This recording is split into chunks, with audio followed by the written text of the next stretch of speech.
ሴራ ተንታኞች አሉ። የቤተ ክርስቲያን አገልግሎት ስታገለግሉ ሰዎች ሐሳብ ተቃውመው እናንተን ተቃውመው አልችል ሲሉ ሂድን አጀንዳ አላቸው ከጀርባ። ቦሌ መድኃኔዓለም መንገዱ እየታደሰ ነው በሚል ሰበብ ከዚህ በፊት ጃንሜዳ ከልክለው፣ ከዚህ በፊት መስቀል አደባባይ ከልክለው። ሰዎች ሐሳብ የሚቃወሙት ሐሳቡ ጥሩ ስላልሆነ ሳይሆን ሐሳቡን እነሱ ስላላመጡት። እዚህ እኛ ባልን ቦታ አርግ ያሉትን አሁን መንግስቱ ራሱ ስርዓቱ ራሱ አምጥቶ ያስገባል።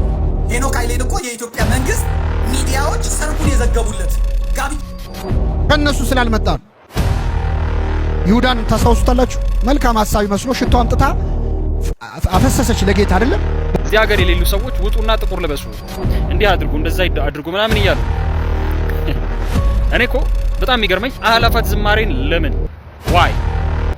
ሰላም እንደምን አላችሁ? ሁላችሁም በያላችሁበት ሰላምታ ይድረሳችሁ። እንግዲህ እጅግ በታላቅ ድምቀት መከበር የጀመረው የአላፋት ዝማሬ የፊታችን እንግዲህ የሚመጣው የአላፋት ዝማሬ በመስቀል አደባባይ ሊከበር ቀናቶች ይቀሩታልና እንግዲህ በአላፋት ዝማሬ ላይ ተቃውሞ ተነስቷል። የተቃውሞ ምክንያት የሆነው ኦርቶዶክሳውያን እየተገደሉ ነጭ በነጭ ለብሳችሁ አደባባይ ላይ መዘመራችሁ ጥቅሙ ምንድነው የሚል ሐሳብ የያዘ ትኩረት ሰጥተነው ከተመለከትነው ደግሞ እጅግ በጣም ከባድ የሆነ ጥያቄ ተነስቷል።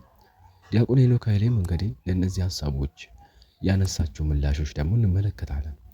ወጣቶችም እንደዚሁ እጅግ በጣም ብዙ ምላሾችን ሲሰጡ ቆይቷል። የተቃወሙም አሉ፣ የደገፉም አሉ ማለት ነው። እነዚህ ቪዲዮዎች የተመለከተን ቆይታ እናደርጋለን። ከዘመድኩን በቀለ እንጀምራለን። ወደ ቪዲዮ ወስዳችኋለሁ። ሰብስክራይብ እና ላይክ አድርጋችሁ ጀምሩት። በጃን መጥምቁ ዮሐንስ የሚባል በኢትዮጵያ ጃንደረባ ትውልድ ውስጥ ያለ ክፍል ይህን እየሰራ ነው። ስለዚህ የተዘጋጀው ነገር ይሄን የእናንተን ድካም ለማጥፋት የእናንተ ከተሰማ በኋላ እነ ሄኖክ ቦሌ መድኃኔዓለም መንገዱ እየታደሰ ነው በሚል ሰበብ ከዚህ በፊት ጃንሜዳ ከልክለው፣ ከዚህ በፊት መስቀል አደባባይ ከልክለው ሂድ እዚህ እኛ ባልን ቦታ አርግ ያሉትን አሁን መንግስቱ ራሱ ስርዓቱ ራሱ አምጥቶ ያስቀምጧል። ሴራ ተንታኞች አሉ። የቤተ ክርስቲያን አገልግሎት ስታገለግሉ ሰዎች ሐሳብ ተቃውመው እናንተን ተቃውመው አልችል ሲሉ ሂድን አጀንዳ አላቸው ከጀርባ። አንተ ሞኝ ነህ፣ መዝሙርን ነው የምታየው። አንተ ሞኝ ነህ፣ ትምህርቱን ነው። ከጀርባ ብዙ የሚሰራ አለ ሴራ የሚላል። ሄኖክ ኃይሌን እኮ የኢትዮጵያ መንግስት ሚዲያዎች ሰርጉን የዘገቡለት ጋብቻውን የዘገቡለት በልዩ ሁኔታ ከማን በልጦ ነው? ከማን እንትን ብሎ ነው? ለምን የሚንከባከቡት? ሮም ደርሶ ከመጣ በኋላ ሚሽኑን ተቀብሎ ከመጣ በኋላ እንዴት ቤተ ክርስቲያኒቷን እንደሚያፈርስ ዛሬ አይሰማችሁም? ዛሬ አይታወቃችሁም? ሁላችሁ መዝግቡልኝ፣ መዝግቡ። ይሄ እየሄደበት ያለው መንገድ ሃይባይ የለውም። አይታችሁ እንደሆነ ፓትርያርኩ የትም አይገኙም፣ የትም አይሄዱም፣ የትም ቦታ አይሄዱም። ፓትርያርኩን ግን የሄኖክ ጉባኤ ላይ አእላፋት ዝማሬ ላይ ይዟቸው የሚመጡት ትግሬዎቹ ናቸው። ትግሬዎቹ መነኮሳት፣ ትግሬዎቹ ዲያቆናት፣ ትግሬዎቹ ባለሀብቶች ናቸው ይዟቸው የሚመጡት። ዘንድሮ እንግዲህ በሳንሳ ወይም በዊልቸር ይዘዋቸው እንዲመጡ ያለ ሞገስ ለመስጠት ቅቡልነት እንዲኖረው ለማድረግ ነው ይህን የሚያደርጉት። ቲክቶከሮቹ መመሪያ ተሰጥቷቸዋል። ልንገርህ፣ ቲክቶከሮቹ መመሪያ ተሰጥቷቸዋል። እስላሞቹ ሳይቀሩ የቦሌው ላይ የመስቀል አደባባዩ የአእላፋት ዝማሬ ላይ እንገኛለን ብለው እንዲሰሩ ተነግሯቸዋል። አርቲስቶቹ ተነግሯቸዋል። በአጠቃላይ ማለት ነው። ከዛ ማን ነው የሚዘግበው? አርቲስት ቲቪ ይዘግበዋል፣ ሬዲዮ ፋና ይዘግበዋል፣ ኢትዮጵያ ቴሌቪዥን ይዘግበዋል፣ ምኑ ይዘግበዋል በቶፕ ቪው። ከዛስ ማን ይወስዳሉ? እነ ዋሽንግተን ፖስት አምና ሰጥተውታል፣ አይተዋል። እነ ቢቢሲ እነ አልጀዚራ ከዛስ ይዘው ይቀርባሉ። ይሄው እኮ እናንተ የምትሉት ውሸት ነው ይሏቸዋል። ይሄው ህዝቡ እያመለከ እኮ ነው። ሄኖክ ኃይሌ እንግዲህ ሁላችሁም እንደምታውቁት በምዕመኑ ዘንድ ያለውን ተቀባይነት ሁላችንም እናውቃለንና እውነት ያንን ተቀባይነቱን ተገን በማድረግ ይህንን ዘመድኩን በቀለ የሚለውን ክስ ወይም ደግሞ የሚለውን ድርጊት ተቀብሎታል ብላችሁ ታስባላችሁ? እስቲ እናንተ የትኛውን ሐሳብ ነው የምትቀበሉት? የማን ሐሳብ ነው ትክክል ብላችሁ የምታስቡት? ኮሜንት ላይ አስቀምጡ። የዲያቆን ሄኖክ ኃይሌን ንግግር ደግሞ ሰምተን እንመለሳለን። ወደ መስቀል አደባባይ የሚመጡትን ኦርቶዶክሳውያን እንኳን አንሄድም ቢሉ ፕሮቴስታንቶቹ ልክ እንደናሰግድ ነጠ ሰዎች ሐሳብ የሚቃወሙት ሐሳቡ ጥሩ ስላልሆነ ሳይሆን ሐሳቡን እነሱ ስላላመጡት ከነሱ ስላልመጣ ነው። ይሁዳን ታስታውሱታላችሁ። መልካም ሐሳብ መስሎ ሽቶ አምጥታ አፈሰሰች ለጌታ አይደለ? ባለ ሽቶ ማርያም ምን አለ ይሁዳ? ሐሳብ ሰጠ። ይህ ሽቱ ለድሆች ቢሰጥ ይጠቅም ነበር አለ። ግን ለድሆች አስቦ አይደለም። ጥሩ ሐሳብ ነው ያቀረበው። ነዳያን ይረዱ ነው ያለው። ግን ለድሆች አስቡ አይደለም። ብዙ ጊዜ ሐሳብ የምንቃወመው ሐሳቡ መጥፎ ስለሆነ አይደለም። ለብሰው እንዲመጡ እንዲገኙ ተብሏል፣ ተነግሯል። ለዚሁ ጉዳይ ውጭ ጉዳይ ሚኒስትሩ ቅድም አሳይቻለሁ፣ አምጣው። ውጭ ጉዳይ ሚኒስትሩ ሻሸመኔ ምስራቅ አርሲ ሄዶ ነው የመጣው። አሁን ስብሰባ አድርጎ ተመልከት ምን እንዳደረጉ። ዜናውን የዘገበው ደግሞ የአማራ ሚዲያ ኮርፖሬሽን ነው። የምዕራብ አሩሲ ዞንና የሻሸመኔ ነዋሪዎችን ያሳተፈ ህዝባዊ ውይይት በሻሸመኔ ከተማ እየተካሄደ ነው ይልና በውይይት መድረኩ ተመልከት የውጭ ጉዳይ ሚኒስትር ጌዲዮን ጢሞቴዎስ ዶክተር የአማራ ክልል ብልጽግና ፓርቲ ቅርንጫፍ ጽህፈት ቤት ኃላፊ ይርጋ ሲሳይ እና የኦሮሚያ ክልል ብልጽግና ፓርቲ ቅርንጫፍ ጽህፈት ቤት የአደረጃጀት ዘርፍ ኃላፊ መንግስቱ በቀለ ዶክተር ተገኝተዋል። በውይይቱ የልዩ ልዩ ማህበረሰብ ተወካዮች፣ የሀገር ሽማግሌዎች፣ የሃይማኖት አባቶችና ወጣቶች ተገኝተዋል ይላል። ጌዲዮን ጢሞቴዎስ አሩሲ ሄዷል። ውጭ ጉዳይ ነው። ስለዚህ አሁን እናንተ የምትከሱትን ክስ ጌዲዮን ጢሞቴዎስ ይኸው አወያይቻለሁ፣ የሃይማኖት አባቶች ነበሩ ይላል። እነ ታጋይ ደግሞ አሉ፣ እነ ቄስ ታጋይ ደግሞ አሉ። ምንም የተደረገ የለም፣ እንደውም የሞቱት ሌላ እምነት ተከታዮች ነው ብሎ ነው ሪፖርት ያቀረቡት። ስለዚህ ይሄን አያይዘው ሊያደርጉ ብሏል። ማደርገው ምንድን ነው? ቀን በቀን በቴሌቪዥኑ ሲፈልግ ይዘጋ፣ አእላፋት ዝማሬ እስኪቀርብ ድረስ በቴሌቪዥኔም በቲክቶኬም በቴሌግራሜም የታረዱትን የአሩሲ የታረዱትን የተጨፈጨፉትን የተቃጠሉትን ከሄኖክ ኃይሌ ፎቶ ጋር ከሄኖክ ኃይሌ ቪዲዮ ጋር ከሄኖክ ኃይሌ ሚስት ጋር አድርጌ እለጥፋለሁ። ሂዱ እያልኩ ማለት ነው። የምትሄዱ ሰዎች ጥቁር ልበሱ እያልኩ ማለት ነው። አለቅ። ይሄን ለመቀልበስ የሚደረግ ነገር አልሰማም፣ አንቀበልም። ከአሁኑ ቪዲዮ መስራት ጀምረዋል። የሚገርም ነገር ምንድን ነው የሚቅመው ይሄ ልጅ? ትግሬዎች ናቸው የሚሰሩት። በሚገርም ሁኔታ ነው ነገር ፕሮቴስታንቶች ናቸው እየሰሩብኝ ያሉት። ምንድን ነው ይሄ ልጅ የሚለው? ምንድን ነው ይሄ የሚለው? ምንድን ነው የሚናገረው? ልክልህ እችላለሁ፣ ልናዳምጥ እንችላለን። እውነት ለመናገር የቤተክርስቲያኑ ወጣቶች ምእመናን በዚህ አገልግሎት ላይ የሚሳተፉት በጣም ብዙ ጥያቄ ይነሳባቸዋል ብዬ አስባለሁ። ምክንያቱም አሁን ላይ እየተነሱ ያሉ ሀሳቦች የትኛውን እንደሚቀበሉና የትኛውን እንደሚጥሉ ራሱ በጣም አዳጋች እየሆነ ይገኛል እና ብዙ ኦርቶዶክሳዊ ወጣቶች የራሳቸውን ሀሳብ እየሰጡ ይገኛሉ እና እስቲ እነዚህን ሀሳቦች አዳምጠን እንመለስ። ወደ ቪዲዮ ልሰዳችሁ። ስለ አእላፋት ዝማሬ ዘመድኩን ያለውን ሰምታችኋል። አንዳንድ ሰዎች እዚህ ሀገር የሌሉ ሁሉም ባይተው እዚህ ሀገር የሌሉ ሰዎች ውጡና ጥቁር ልበሱ፣ እንዲህ አድርጉ፣ እንደዛ አድርጉ ምናምን እያሉን እኔ እኮ በጣም የሚገርመኝ አእላፋት ዝማሬን ለምን ዋይ ስፔሲፊክሊ አእላፋት ዝማሬ? ከዛ በኋላ እኮ ጥምቀት አለ። ጥምቀት አይከበር? በጥምቀትም ጥቁር እንልበስ፣ እየየ እንበል። አሁን የፊታችን ገብርኤል አለ፣ ቅዱስ ገብርኤል ታኅሳስ 19 ይከበራል። የዛን ቀንስ እሺ፣ ሌሎች ክብረ በዓላት ላይስ ምንድነው እያሰባችሁ ያላችሁት? ቅዳሴስ ጥቁር እንልበስ? ቅዳሴ በየቀን አለ፣ በዛም ቀን ጥቁር ለብሰን እንውጣ? ወደዚህ ምንድነው እያሰባችሁ ያላችሁት? ስለዚህ ስፔሲፊክሊ አእላፋት ዝማሬ ላይ የቅናት መንፈስ አለ። ምክንያቱም ሌሎቹ ጉባኤዎቻችን አብዛኛው ማለት ነው የተሸፈነ ነው። አእላፋት ዝማሬን መከለል አይቻል፣ መሸፈን አትችሉ። ኢትስ ሶ ግሬሽስ። እግዚአብሔር ይሄንን የምስጋና ቀን ስለሰጠና አመሰግነዋል። የፈለገ ከነ ኃጢያታችን ከነምናችን ይሄንን ቀን እግዚአብሔር ሰዎች የሚናፍቁት ኦርቶዶክሳውያን በሙሉ በአንድነት የሚናፍቁት ትልቅ ጉባኤ ተሰጠን። ሶ ዋት ምንድነው የምትሉት? ስለዚህ ዓላማችሁ ሌላ ነው። የቅናት መንፈስ ነው። አያችሁ፣ ሰይጣን ይቃጠላል። በዚህች ሰበብ ከመንግስት ጋር በማነካካት ይሄንን ፕሮግራም ለማደናቀፍ የተደረገ ሴራ ነው። ምንም there is no question። የቅናት መንፈስ ነው። ሰይጣን ዲያብሎስ እየሰራ ያለው በዚህ መንገድ ነው። ሰይጣን በተለያየ መንገድ ነው የሚሰራው፣ በተለያየ መንገድ። አእላፋት ዝማሬ ገና ከመጀመሪያው እግዚአብሔር ሲባርከው እንዳይተዋወቅ ትልቅ እንቅፋት ነበረበት። መስቀል አደባባይ ሲባል እንቅፋት ገጠመው። ኖ አይ ጃን ሜዳ ሲባል ኖ የት ተደረገ? እዛው በቤታችን በቤተ ክርስቲያናችን መከልከሉ በራሱ አያችሁት ምን ያክል የበለጠ እንዳሳደገው። ከዛ በአመቱ ደግሞ ሁሉም ሰው የሚናፍቀው መሆን ጀመረ። ሰላም በአመቱ ሁሉም ሰው የሚናፍቀው መሆን ጀመረ። አሁን ሶስተኛ አመቱ ላይ everybody is thinking of ገና ካሁኑ የአእላፋት ዝማሬ። ዘንድሮ ደግሞ መስቀል አደባባይ ነው የሚደረገው። it's unbelievable guys። ስለዚህ ሰይጣን ይጩህ ይበጥረቅ በተለያየ አንደበቶች እየተገዛ ብዙ ነገሮች ብዙ ነገሮች ሊናገር ይችላል። እኛ ግን አንቀርም የፈለገ ቢሆን ማለት ግን ይህንን ስል ቤተክርስቲያናችን ችግር የለባትም እያልኩ አይደል። በየቦታው ያሉ ችግሮቻችንን በሙሉ የምንቀርፍበትን መንገድ እስከምናገኝ ድረስ የያዝነውን ነገር በስነ ስርዓት ይዘን የተፈቀደልንን መንገድ በአግባቡ ተጠቅመን ምንም አይነት ሌላ ምክንያት እንዲሰረዝብን እንዲንከለከል ሌላ ምክንያት ሳይኖርብን እግዚአብሔርን አመስግነን እኛም ህብረታችንን አጠናክረን የሚታይ ደስ የሚል የሚናፈቅ ጉባኤያችንን እንቀጥላለን። ይሄ የኔ ስሜት ነው። የእናንተስ?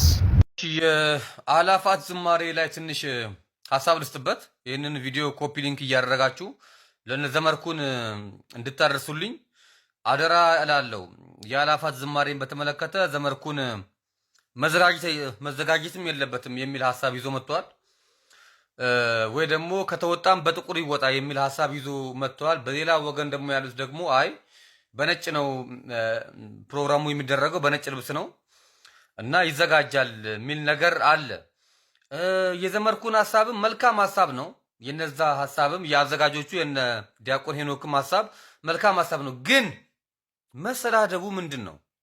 ዘመርኩን በቀለ ምንድን ነው? አንተ በዚህ ያክል ደረጃ ሰዎችን ዲስሬስፔክት እያደረክ ለምን ትሳደባለህ? እኔ ዘመርኩን በቀለ በጣም ነው የምወደው፣ በጣም ማደንቀው ሰው ነው። አሁን ግን እየተናገረ ባለው ነገር ትንሽ አዝኜበታለሁ። በተለይ እነ ቢኒያም ሽታይን እኛንም ጭምር ያው በስም ባይጠራን እኔ እንኳን ምንም የሚመለከተኝ ነገርም የለም። እንደው በቃ ልክ አስገባችኋለሁ ምናምን ዋጋችሁን ሰጣችኋለሁ፣ ትናንትና መታችሁ እኛ የተሻለ ኃላፊነት ነው ያለብን ምናምን እንደዚህ አይባልም ዘመርኩን። እና ይህንን ነገር ብትተው መልካም ነው። መቃወም መብት ነው። እኔ በሐሳብ አምናለሁ። በሐሳብን ይዘመተ ይሄ ነገር ጥሩ አይደለም፣ መልካም አይደለም። አሁን ባለንበት ችግር ዘመን እንዴት እንዲደረጋል? መጽሐፍ ቅዱስ ደስ ያለው ካለ ይዘምር፣ ቢኖር ይዘምር፣ ያዘነ ይጸልይ ይላል። ኦፍ ኮርስ እኔ መሄድም ያለ መሄድም መብቱ ለኔ ነው። እናንተ ሐሳባችሁን አምጣችሁ ሐሳባችሁን ለህዝቡ ማቅረብ ነው እንጂ ያለባችሁ እኔ ነኝ የምወስንልህ ማለት ከበድ አይልም። ዘመርኩንም ይሁን በዛኛው ወገንም ያላችሁ ሁለታችሁ ሐሳባችሁን አንጡ፣ ለህዝቡ ንገሩት። ህዝቡ የሚፈልገውን ይከተል። ከዛ ውጭ ልክ አስገባሃለሁ፣ እንገናኝ፣ ሜዳው ይሄውና ምናምን ምንድን ነው? የቱ ጋር ነው ታዲያ እናንተ ክርስትና? በተለይ ከቢኒያም ሽታዬ ጋር የያዝከው እንትን በጣም ይገርመኛል። ይሄ ትክክል አይደለም። ይሄን ነገር ተው። ችግር ካለን በውስጥ በኩል ተገናኝታችሁ መነጋገር ነው እንጂ ምንድን ነው እሱ በአደባባይ ወጣችሁ በቃ ይሄ ምንድን ነው ጥቅምን? ህዝቡ አሳዝናችሁ ህዝቡን ለምን መጀመሪያም የተበታተነ ህዝብ ነው። ይበልጥ ህዝቡን ለምን ትበትናላችሁ? አድርሱልኝ ፕሊዝ። እኔ በጣም ነው ያዘንኩበት። ዘመርኩንም በጣም ነው ያዘንኩበት። እንደዚህ ባይሆን የምትናገረው ነገር በጣም ፓወርፉል ለምን ይሆናል? ማንንም እኮ አስተዳድርም ዛሬ ማንንም አይፈራም እኮ። እንደዚሁም ተስፋ ቆርጧል ትውልዱ። ምን አሁን አስፈራርተ የምታስቆመው ነገር አለ? አሁን እንደዚህ አይደለም። በቃ ሐሳብን አንተ በሐሳብ ሞግት። ዘመናዊ ሰዎች ናችሁ እናንተ። በውስጥ በኩል የሚባል ነገር አለ እና አታወዘጋግቡ። እንግዲህ የወጣቶቹም ምላሽና ንግግራቸውን ሰምተን መጣን። እንግዲህ ሁላችሁም ከሰማችሁት በጣም ነው የሚያደናግረው። ምክንያቱም በአንድ ተቋም ውስጥ በአንድ ተቋም ሳይሆን እንግዲህ ኢትዮጵያ ኦርቶዶክስ ተዋሕዶ እንደ ተቋም ሳይሆን እንደ ሀገር ነው የምትጠራውና ዘመርኩን አሰፋ የሰጠኝን መልስ እንመልከተው። ሼር ኮፒ ሊንክ አድርጉ። ቪዲዮ መረዘም ሊል ስለሚችል እስከ መጨረሻው አድምጡኝ። ዳይ አንተ አውራ እኛ መስቀል አደባባይ ነጭ ለብሰን የአላፋት ዝማሬ እናከብራለን። መቼስ በየኮንሰርቱ ከመጨፈር በየክለቡ በየመዳሪያው ቦታ ሰው ተገኝቶ ራሱ ከመጣል ስሙት ከመስራት ነጭ ለብሶ የአላፋት ዝማሬ መስቀል አደባባይ ማክበር በጣም የተሻለ ነው። እኔ ምን አይነት አጀንዳ ይዘህ እንደምትመጣ ለሰው ምን ማስተላለፍ እንደምትፈልግ ግራ ነው የሚገባኝ። እኔ አንተ ብቻ አይደለም አንተን የሚከተሉ ያንተን ሀሳብ ይዘው መጥተው የሚያሽቃብጡ ሰዎች ራሱ ጤነኝነታቸው እጅግ በጣም ያጠራጠረኛል። በጣም ነባራዊ ሁኔታ በማየት እንግዲህ እኛ እንደምትመለከቱት እኛ አሁን በእነሱ ጤነኛ አይደለም። አዎ አብሶ አንተ ጤነኝነት ያጠራጥረኛል። ምክንያቱም ስለምንተዋወቅ ከመጣል ዝሙት ከመስራት ነጭ ለብሶ የአላፋት ዝማሬ መስቀል አደባባይ ማክበር በጣም የተሻለ ነው። እኔ ምን አይነት አጀንዳ ይዘህ እንደምትመጣ ለሰው ምን ማስተላለፍ እንደምትፈልግ ግራ ነው የሚገባኝ። እኔ አንተ ብቻ አይደለም አንተን የሚከተሉ የአንተን ሀሳብ ይዘው መጥተው የሚያሽቃብጡ ሰዎች ራሱ ጤነኝነታቸው እጅግ በጣም ያጠራጠረኛል። በጣም እንግዲህ እኛ እንደምትመለከቱት እኛ አሁን በእነሱ ጤነኛ አይደለንም። አዎ አብሶ አንተ ጤነኝነት ያጠራጥረኛል። ምክንያቱም ስለምንተዋወቅ ሁላ የአእላፋት ዝማሬ ሲደርስ የምትናገረውን አንረሳም። አንተም ግብረ አበሮቻችሁም ስትናገሩት ከምሰማው መስቀል አደባባይ መውጣት ያለብን ጥቁር ለብሰን ነው የሚል ነበረ። ዋናው ጥያቄ ከዛስ የሚለው ላይ ነው። ሁሉም ኦርቶዶክሳዊ ጥቁር ለብሰው መስቀል አደባባይ ይገኛል። መንግስት ደግሞ ይህንን ስለማይፈልግ ረብሻ ይፈጠራል። በማንና በማ በኦርቶዶክሳውያኑና በመንግስት ኃይሎች መካከል። ከዛ ምንድነው የሚፈጠረው? ግማሹን እያፈሰ ዘብጥያ፣ ከአቅሙ በላይ ከሆነም ጥይት መተኮስ ይጀመራል። አንዳንዱን በራሪ ጥይት አንዳንዱም ታርጌት ተደርጎ ይመታል። በዚህም የብዙ ወንድምና እህቶቻችንን ሞት እንዲሁም አካል ጉዳተኝነትን እንመለከታለን። ተጨማሪ ሞት፣ ተጨማሪ አካል ጉዳተኝነት። ታዲያ በአርሲ የሚገኙ የእናቶች ለቅሶ አይበቃም? ለምን ተጨማሪ በአዲስ አበባ ያሉ እናቶች ያልቅሱ? ለምን ህይወቱን በተስፋ እየታገለ ያለው ወጣት ወደ ዘብጥያ ይውረድ? ለምን በላቡ ቤተሰቡን የሚያስተዳድረው አባት ለምን አካል ጉዳተኛ ይሁን? ለምን ቤተሰቡን ይበትን? ለዚህ ነው ከጀርባህ ሌላ አጀንዳ አለ ብዬ የምናገረው። አንተም ግብረ አበሮችም አዲስ አበባ ላይ የያዛችሁት እቅድ አለ። በተቻላችሁ አቅም ብዙ ጊዜ ተመልክቻለሁ። ሰላም እንዳይኖር ነው ፍላጎታችሁ፣ ሰላም እንዳይኖር ነው የምትሰሩት። እኛ ደግሞ እንደ ኦርቶዶክሳውያን አንቀበላችሁም። የአእላፋት ዝማሬ መቆም አለበት። አሁን ያለንበት ሁናቴ እንድንዘምር ሳይሆን ማቅ እንድንለብስ ነው የሚፈልጉ አይነት ድምጾች ከሰሞኑ በጣም ተበራክተዋልና እኔ በግል የሚሰማኝን ለመናገር ነው። አንዳንዱ ከናካቴው ዝማሬ ቢቀርስ ያሉ አሉና ትዝብቴ በጣም ብዙ ነው። ብችሉ ሼር አድርጉላቸው። ግራ የገባኝ የኢትዮጵያ ጃንደረባ ትውልድ የሚሰራው እውነት የአእላፋትን ዝማሬ ብቻ ነው እንዴ? ግራ ገባኝ። ስንት ፕሮጀክቶችን ነድፎ እየሰራ ያለ የቤተክርስቲያን ማህበር ነው። ሁሉ አይለፈፍም እንጂ እኮ የሚሰራው እጅግ ብዙ ነው። ችግር አለበት ከተባለ ደግሞ በቃ ለመቃወም ህንጻት ውስጥ እየገቡ ከመቃወም በጠረጴዛ ዙሪያ ነገሮችን ለመፍታት መጣር እንጂ የአንድ አባት ልጆች ለአንድ መንግስት የማንሰራ እስከማይመስል ድረስ በዚህ ልክ መሆናችን ያስተዛዝባል። በእኛ ንትርክ ስለ በጎች ማሰብ ተገቢ ነው። ሌላው የአእላፋት ዝማሬ ስለቆም የሚቆም የኦርቶዶክሳውያን ሞትና ስቃይ ነው። ሁላችንም የምንሄደው ወደ ሞት ነው። በበጉ ደም ልብሳቸውን አንስተው ነጭ ለብሰው የከበሩትን ጥቁር ለብሰን ልንዘክራቸው መቼም አንችል። ሰለስቱ ህፃናት መዘመራቸው ብቻ እኮ አልነበረም በአምላክ ክብር ያሰጣቸው። በእሳት ውስጥም ቢሆን መዘመራቸውን አለማቋረጣቸው ነው ልዩ ያደረጋቸው። ደግሞ በእኛ በኢትዮጵያ ኦርቶዶክስ ተዋሕዶ አስተምሮ ሰማያዊ ደስታና ምድራዊ መከራ አብረው ይሄዳሉ።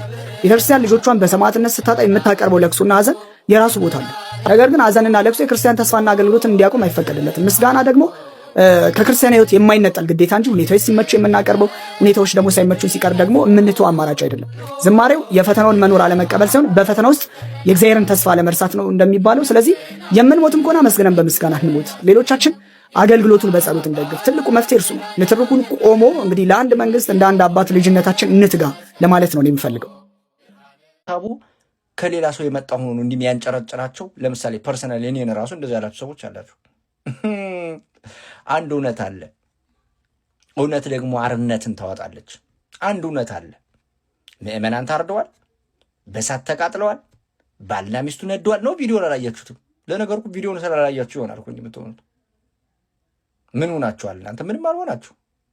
እንደ ነገሩ አደባባይ ላይ የተፖስተ ልጁ እግሩ ተቆርጦ አይታችኋል። ይህን ሁሉ መከራችንን አረ የትናንት ነው። ክቡር ስጋውና ክቡር ደሙን ፈትተው የሚያቆርቡ ካህን በድናቸው አልተገኘም። አፈር ለመመለስ እንኳን አልተቻለም። ሬሳቸው የታለ? የለም። ይህ እውነት አለ። አሁን እዚህ እውነት ላይ ትቆማለህ ወይስ እንደ ይሁዳ ታስመስላለህ? ክርስቶስን ስመ ትሸጠዋለህ፣ በፊቱ እያስመሰልክ እዘምራለሁ ትላለህ። እውነቱ ያን ነው። ፋክቱን ከመሰከርክ አዎ ክርስትና እየተፈተነ ነው ያለው ማለት ነው። ዓለምም እውነት ነው ይላል። ይህ ጉዳይ አሁን ደግሞ ከረንትሊ ይህ ጉዳይ በኢንተርናሽናል ደረጃ ተይዞ ነው ያለው አይደለም። አሁን ድምፅ ፒቲሽን ሊሰበሰብ ነው። ከ300,000 በላይ ድምፅ ያስፈልገናል ተብሏል። ተዘጋጁ። ፒቲሽን ተሰብስቦ መግባት ስላለበት ማለት ነው። እውነት አለ። እውነቱ ጋር ተቆማለህ ወይስ ከሐሰት ጋር ቆመህ ትወግናለህ ነው ጥያቄው። እውነት ደግሞ አርነት ነው ያወጣል።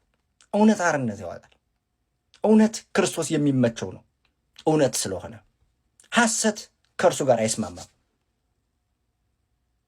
እውነታችን ስንቆም እንደ ራሔል እንባችን ጽርሐ አርያም ድረስ ይሄዳል።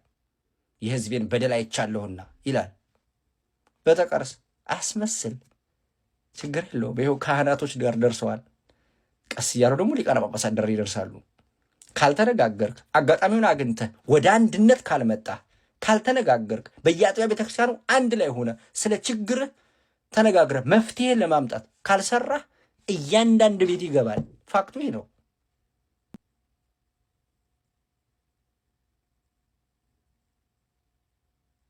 ለምንድን ነው የምታስመስሉት? የምሬ ነው። ደሞስ ዝማሬ መዝሙር አይደረግ ያልን አስመስላችሁስ እንደዚህ ማለት ይህን ያህልስ እንደዚህ የምትጽፉ ምናምን ቁጭ ብላችሁ አሁን እኔ አሮ ነው እግዚአብሔር ስንቱ ሰው እንደታዘብኩት ማለት ነው። ችግር የለውም የጊዜ ጉዳይ ነው። እኛ ደግሞ አጀንዳችን አሁንም የሚታረዱት ኦርቶዶክሳውያን ነው። ያረዱትም ያሳረዱትም ሐሳቡን የደገፉትም የጊዜ ጉዳይ እንጂ ተጠያቂ ይሆናሉ በእርግጠኝነት። ይህም በእርግጠኝነት መናገር ይችላሉ። ምክንያቱም መሰረታዊ ወይም ቤዙ በደንብ ከተሰራ በኋላ ቀላል ነው። ከዛ በኋላ መላው ኦርቶዶክሳውያን እንግዲህ ሁላችሁም መልካም የአእላፋት የአገልግሎትን ጊዜ ይሆንላችሁ በማለት ቪዲዮውን ጨርሻለሁ። በሌሎች ጉዳዮች እንገናኛለን። ሰላም።